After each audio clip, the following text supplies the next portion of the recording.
আল্লাহ বললেন, আদম কাইফা আরাফতা মুহাম্মদ ওয়া লাম আখলুকহু, ওরে আদম তুমি কিভাবে আমার নবী মুহাম্মদুর রাসূলুল্লাহকে চিনলা, আমি তো এখনো তাকে বানাই নাই। সুবহানাল্লাহ পড়েন।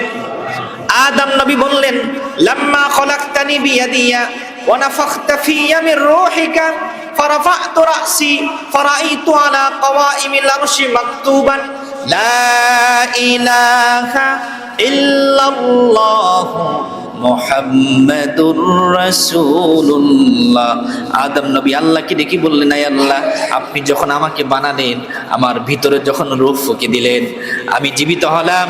জীবিত হয়ে আপনার আরশের মধ্যে লেখা দেখলাম আপনার নামের সাথে একটা নাম, সেই নামটা আমার মনে হলো আপনার প্রিয়। মারহাবা পড়েন।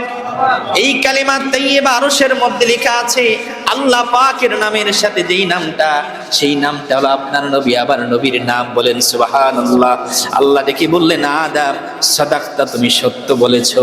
লাম্মা খলাকতা মুহাম্মদ, লাম্মা খলাকতু মুহাম্মদ, যদি আমি মুহাম্মদ সাল্লাল্লাহু আলাইহি ওয়াসাল্লামকে না বানাতাম, ওয়ালাম আখলুকুহু, আমি তোমাকেও বানাতাম না।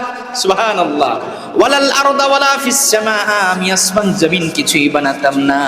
আদম যাও, আমি আমার হাবিবের উসিলা ধরে যখন তুমি চাইলা, যাও আমি আল্লাহ তোমাকে ক্ষমা করে দিলাম।